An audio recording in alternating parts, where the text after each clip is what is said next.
Welcome to the last video of session 6 that covers the process flow from ordering a wagon to, that is what you see in the first box on the left hand side and on top, which is the first stage.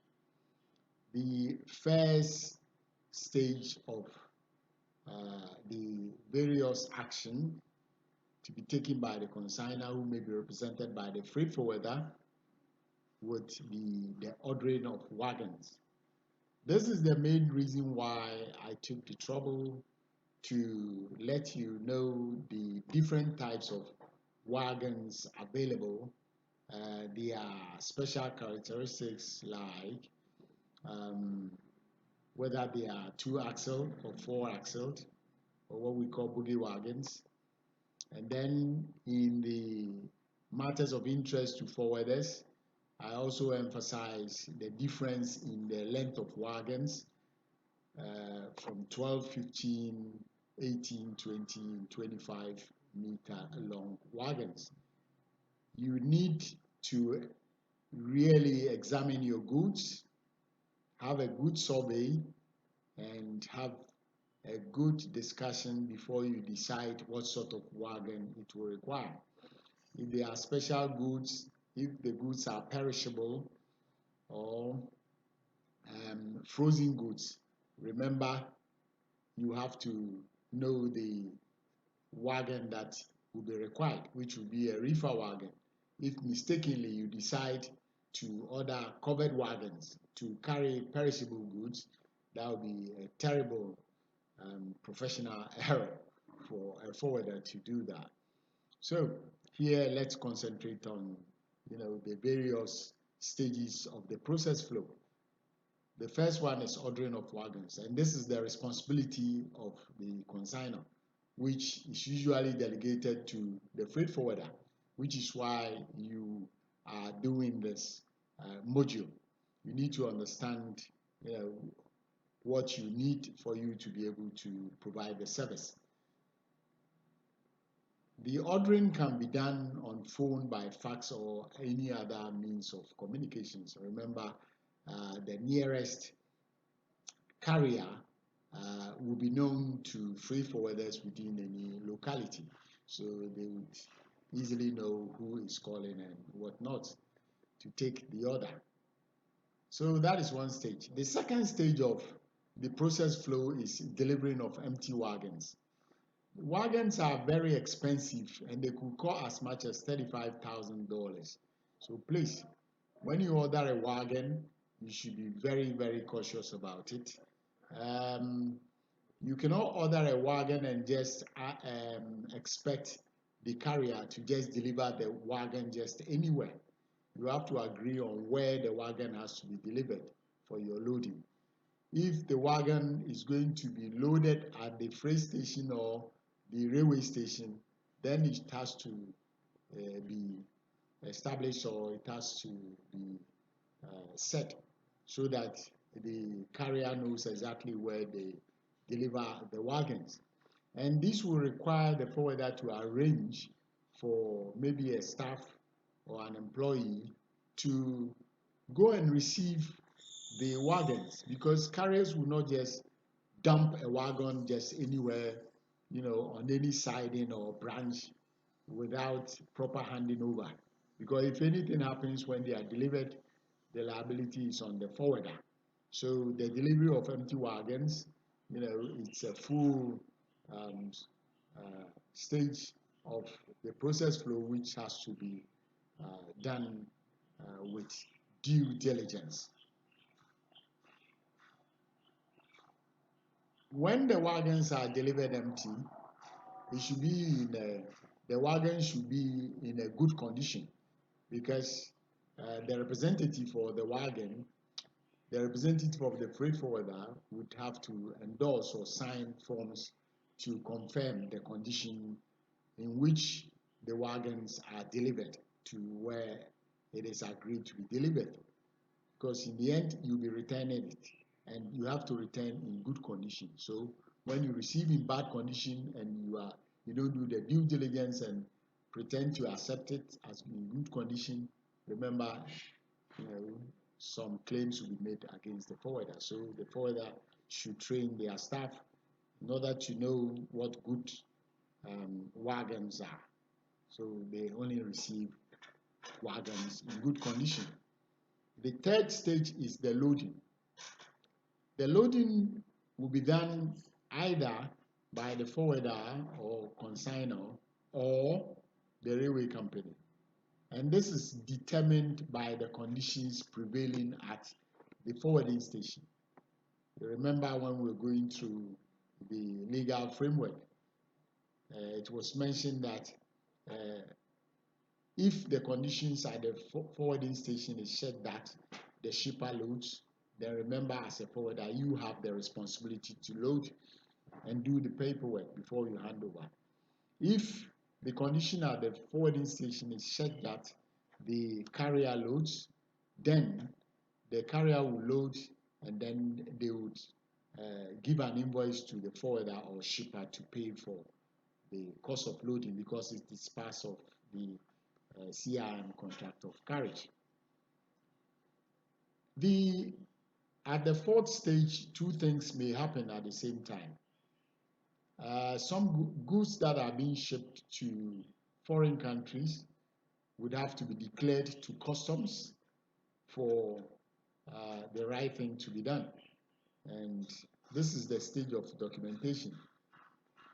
This stage of documentation may either involve custom clearance if the goods are being exported to foreign countries, and it may not when it's within a country or a network within an agreed area. So two things may happen: the documentations and custom clearance. And the custom clearance may involve certain documentations depending on the country involved and the compliance and statutory regulations prevailing in the geographical area or the forwarding station. So there is a lot in what has been captured as custom clearance, and there are a lot of things to do in what is captured as the documentation stage. So you see, there is custom clearance, brokerage work, even in rail transport. When the brokerage work has been covered or the documentation done, custom declaration made, and all other things accomplished in fulfillment of the compliance to exporting rules and regulations, then the goods may be handed over to the carrier. When the goods are handed over to the carrier, as part of documentation, the carrier would have to due diligence by inspecting the loading and everything and make sure the documents conforms or reflects exactly the kind of goods that have been loaded into the container in the manner that is prescribed. And when the carrier has done with this and they are satisfied with it, what they do is they will stamp and endorse the consignment note. That is what the documentation is about. So there are a lot of things packed in custom clearance and documents. Once that is done, then probably the wagon will be shunted. You have handed over, so the forwarder would have nothing to do with it. But as part of the process, the carrier takes over, do the shunting of the wagons, and prepare the train to cover the geographical movement of cargo from the forwarding station. That is what is captured as transport. The transport is the transit. Goods being carried by the carrier from the forwarding station all the way to the destination station. That is transport. Transport is followed by another stage labeled as discharge and cleaning. When the goods have been delivered according to transit period, whether it's CIM or SMGS, they will be at the appropriate destination station. And then remember, by CIM contract of carriage, the consignee has responsibility to offload the cargo at the destination station and pay for it. Right. When the goods have been discharged, the wagon cannot be left where it is. Because the forwarder ordered the wagon, the forwarder have to, as in word, hand over the wagon, the used wagon, to the owners. It doesn't mean the wagon has to be carried back to the forwarding station, but there's arrangement for the wagon to be handed over, and this would be arranged between the forwarder and the carrier. So the carrier would have a representative at the destination station to receive the empty wagon.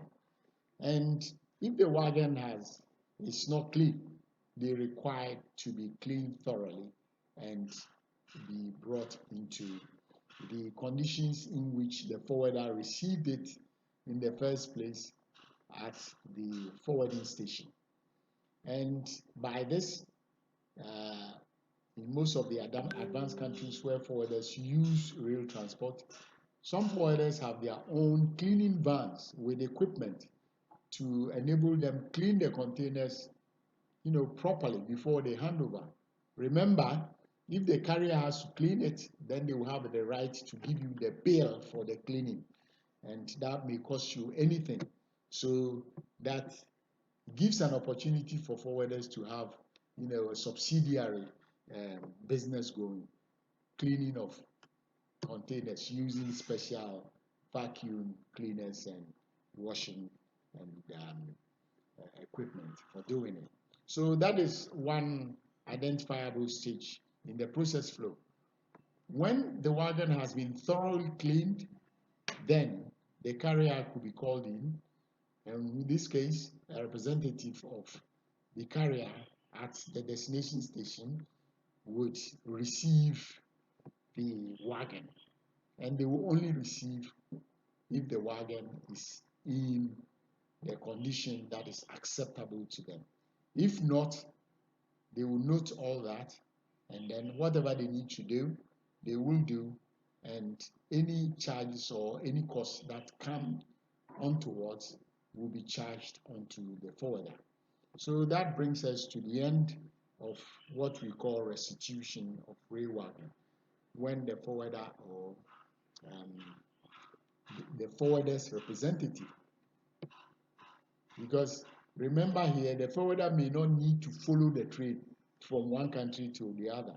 The forwarder may appoint an agent or a fellow forwarder to represent them in the cleaning and discharge, and then handing over the wagon to the representative of the railway concern or the railway carrier.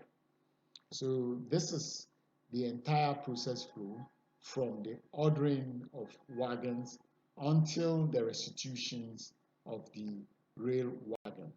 This brings us